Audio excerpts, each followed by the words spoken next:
ಯಲಹಂಕ ಶಾಸಕ ಎಸ್.ಆರ್. ವಿಶ್ವನಾಥ್ ಅವರು ಧರ್ಮಸ್ಥಳ ಚಲೋ ಅಂತೇಳಿ ಆರಂಭ ಮಾಡ್ತಾರೆ. ಅದಾದ ಬಳಿಕವಾಗಿ ದೊಡ್ಡ ಮಟ್ಟಕ್ಕೆ ಜನ ಬೆಂಬಲ ಸಿಗ್ತಾ ಇದೆ. ಕೋಟ್ಯಾಂತರ ಭಕ್ತರ ನಿರೀಕ್ಷೆಗಳೆಲ್ಲವೂ ಕೂಡ ಈಡೇರ್ತಾ ಇದೆ. ಧರ್ಮಸ್ಥಳಕ್ಕೆ ಅಪಪ್ರಚಾರವನ್ನು ಖಂಡಿಸಬೇಕು ಅಂತೇಳಿ ಹೀಗಾಗಿ ಅವರು ನಮ್ಮ ತಿಂತಾರೆ. ಸರ್, ಇವತ್ತು ದೊಡ್ಡ ಮಟ್ಟಕ್ಕೆ ಸಮಾವೇಶ ಮಾಡ್ತಾ ಇದ್ದೀರಿ. ಚಿಕ್ಕ ಮಟ್ಟಕ್ಕೆ ಆಗಿತ್ತು, ದೊಡ್ಡ ಮಟ್ಟಕ್ಕೆ ಆಗಿತ್ತು ಧರ್ಮಸ್ಥಳ ಚಲೋ. ಈಗ ಅದರ ಮುಂದುವರಿದ ಭಾಗ ಆಗ್ತಾ ಇದೆ. ಸರ್, ಏನು ಸಂದೇಶ ಕೊಡ್ಲಿಕ್ಕೆ ಹೊಟ್ಟಿದ್ದೀರಿ ಈ ಮೂಲಕ? ಈ ಧರ್ಮಸ್ಥಳದ ವಿರುದ್ಧವಾಗಿ ಒಂದು ವ್ಯವಸ್ಥಿತವಾದಂಥ ಷಡ್ಯಂತ್ರವನ್ನು ಮಾಡಿದಂಥ ಯಾರು ಕೆಲವರು ದುಷ್ಟರಿದ್ದರು, ಆ ದುಷ್ಟಕೂಟದ ಸತ್ಯಾಂಶ ಈಗ ಹೊರಗಡೆ ಬರ್ತಾ ಇದೆ. ಇವರು ಯಾವ ರೀತಿ ಬಹಳ ದೊಡ್ಡ ಷಡ್ಯಂತ್ರವನ್ನು ಮಾಡಿದರು. ಕೋಟ್ಯಾಂತರ ಜನಗಳ ನಂಬಿಕೆಯ ಸ್ಥಳವಾದಂಥ ಧರ್ಮಸ್ಥಳ ಮತ್ತು ಮಂಜುನಾಥ ಸ್ವಾಮಿಗೆ ಅಪಪ್ರಚಾರವನ್ನು ಮಾಡಿ ಇಡೀ ನಮ್ಮ ಹಿಂದೂ ಧರ್ಮವನ್ನು ನಂಬಿಕೆಯನ್ನು ಕುಗ್ಗಿಸ್ತಕ್ಕಂಥ ಕೆಲಸ ಮಾಡಿದ್ರು. ಅದನ್ನು ನಾವು ಪ್ರಾರಂಭದಲ್ಲೇ ಯಲಹಂಕ ಕ್ಷೇತ್ರದಿಂದ ಒಂದು ದೊಡ್ಡ ರ್ಯಾಲಿಯ ಮುಖಾಂತರ ಬಂದು ನಾವು ಧರ್ಮಸ್ಥಳದ ಜೊತೆಯಲ್ಲಿ ಇದ್ದೀವಿ ಅಂತಕ್ಕಂಥ ಬೆಂಬಲವನ್ನು ಕೊಟ್ವಿ. ಮುಂದುವರಿದ ಭಾಗವಾಗಿ ಪ್ರತಿನಿತ್ಯ ಕೂಡ ಬೇರೆ ಬೇರೆ ಕ್ಷೇತ್ರಗಳಿಂದ ಕೂಡ ಕಾರ್ ರ್ಯಾಲಿ ಮುಖಾಂತರ ಬಂದು ಪಕ್ಷಾತೀತವಾಗಿ ಬೆಂಬಲವನ್ನು ಕೂಡ ಕೊಟ್ಟಿದ್ರು. ಸೊ ನಮಗೆ ರಾಜ್ಯದಿಂದ ಅನೇಕ ಕಡೆಯಿಂದ ಕಾರ್ಯಕರ್ತರುಗಳೆಲ್ಲ ನಾವು ಬರ್ತೀವಿ, ಒಂದು ಕಾರ್ಯಕ್ರಮವನ್ನು ಮಾಡೋಣ ಅಂತ ಹೇಳಿದ್ರು. ನಮ್ಮ ರಾಷ್ಟ್ರದ ಹಿರಿಯ ವರಿಷ್ಠರು ಕೂಡ ಒಂದು ಧರ್ಮ ಜಾಗರಣ ಕಾರ್ಯಕ್ರಮವನ್ನು ಧರ್ಮಸ್ಥಳದಲ್ಲಿ ಮಾಡೋದು ಸೂಕ್ತ ಅಂತೇಳಿ ಸಲಹೆಯನ್ನು ಕೊಟ್ಟ ಮೇಲೆ ಕೇವಲ ನಾವು ಒಂದು ವಾರಗಳಿಂದ ಇದನ್ನು ಡಿಸೈಡ್ ಮಾಡಿದ್ದು. 1ನೇ ತಾರೀಕು ನಾವು ಕಾರ್ಯಕ್ರಮವನ್ನು ಮಾಡಬೇಕು ಅಂತೇಳಿ.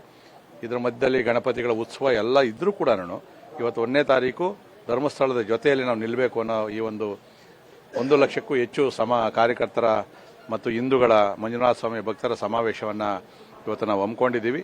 ಸೊ ನಿನ್ನೆಯಿಂದನೇ ಭಕ್ತರುಗಳೆಲ್ಲ ಬರ್ತಾ ಇದ್ದಾರೆ. ಅವರಿಗೆ ಬಂದಂಥವ್ರಿಗೆಲ್ಲ ಉಳಿಯತಕ್ಕಂಥ ವ್ಯವಸ್ಥೆ, ತಿಂಡಿ ವ್ಯವಸ್ಥೆ, ಊಟದ ವ್ಯವಸ್ಥೆಯನ್ನು ಕೂಡ ಬಹಳ ವ್ಯವಸ್ಥಿತವಾಗಿ ನಮ್ಮ ಮುಖಂಡರುಗಳು ನಾವೆಲ್ಲ ಕೂಡ ಸೇರಿ ಮಾಡಿದ್ದೀವಿ.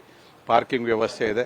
ಸೊ ಸುಮಾರು 12:30-12:45ಗೆ ಮಹಾದ್ವಾರದಿಂದ ಒಂದು ಶೋಭಾಯಾತ್ರೆಯನ್ನು ನಮ್ಮ ರಾಜ್ಯಾಧ್ಯಕ್ಷ ಅಂತ BOI ವಿಜೇಂದ್ರ ಅವರ ನೇತೃತ್ವದಲ್ಲಿ ನಮ್ಮ ಎಲ್ಲ ಮುಖಂಡರು ಕೂಡ ಮಾಡಿ ಸುಮಾರು 1:00ಗೆ ನಮ್ಮ ಸಭಾ ಕಾರ್ಯಕ್ರಮವನ್ನು ಪ್ರಾರಂಭ ಮಾಡ್ತೀವಿ. ಸುಮಾರು 7-8 ಜನ ಪ್ರಮುಖರು ಈ ಕಾರ್ಯಕ್ರಮವನ್ನು ಉದ್ದೇಶಿಸಿ ಮಾತಾಡ್ತಾರೆ.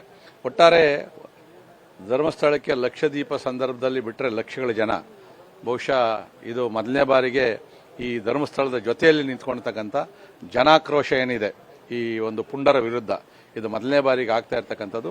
ಯಾವುದೇ ಒಂದು ಧಾರ್ಮಿಕ ಕೇಂದ್ರಗಳ ವಿರುದ್ಧವಾಗಲಿ, ಧಾರ್ಮಿಕ ವ್ಯಕ್ತಿಗಳ ಮೇಲೆ ಸುಮ್ಮನೆ ಅಪಪ್ರಚಾರವನ್ನು ಮಾಡಿದ್ರೆ ಜನ ಸಿಡಿದೇಳ್ತಾರೆ ಅನ್ನೋದಕ್ಕೆ ಈ ಸಮಾವೇಶ ಒಂದು ಮಾದರಿ ಆಗಬೇಕು ಅನ್ನೋ ದೃಷ್ಟಿಯಿಂದ ಇವತ್ತು ನಾವು ಮಾಡಿರ್ತಕ್ಕಂಥದ್ದು. ತಾವು ನೋಡಿರ್ಬೋದು, ಜನ ಅತಿ ಉತ್ಸಾಹದಿಂದ ಇದ್ದಾರೆ, ಧರ್ಮಸ್ಥಳದ ಜೊತೆಯಲ್ಲಿ ನಿಂತಿದ್ದಾರೆ. ಆ ಸಂದೇಶವನ್ನು ಕೊಡಬೇಕು. ಮತ್ತು ಈ ವಿದೇಶಿ ಶಕ್ತಿಗಳು ಏನಾದರೂ ಇದರ ಹಿಂದೆ ಇದೆಯಾ, ಇದಕ್ಕೇನಾದರೂ ಹಣಕಾಸಿನ ಸಹಾಯವನ್ನು ಅವ್ರು ಮಾಡಿದ್ದಾರೆ. ಯಾಕಂದರೆ ಇವರು ಕೇರಳಕ್ಕೆ ಹೋಗೋರೆ, ಡೆಲ್ಲಿಗೆ ಹೋಗಿದ್ದಾರೆ, ಮುಂದೆ ಎಲ್ಲೆಲ್ಲಿ ಹೋಗೋದಾರೆ ಗೊತ್ತಿಲ್ಲ.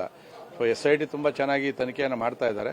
ಮುಂದುವರಿದ ಭಾಗವಾಗಿ ವಿದೇಶಿ ಶಕ್ತಿಗಳ ಕೈವಾಡದ ಬಗ್ಗೆ ನಮ್ಮ ರಾಷ್ಟ್ರೀಯ ತನಿಖಾ ದಳಕ್ಕೆ, ವಿಶೇಷವಾಗಿ NIA, CBI ಅಂತವ್ರ ಕೈಗೆ ಕೊಡಬೇಕು ಅಂತಕ್ಕಂಥದ್ದು ನಮ್ಮ ಆಗ್ರಹ ಕೂಡ ಇದೆ. ಇದಿಷ್ಟು ಯಲಹಂಕ ಶಾಸಕ ಎಸ್.ಆರ್. ವಿಶ್ವನಾಥ್ ಅವರ ಮಾತುಗಳು. ಕ್ಯಾಮರಾಮನ್ ಸಂದೇಶ್ ಜೊತೆ ರೂಪೇಶ್ ಬೈಂದೂರು, ಪವರ್ ಟಿವಿ, ಧರ್ಮಸ್ಥಳ.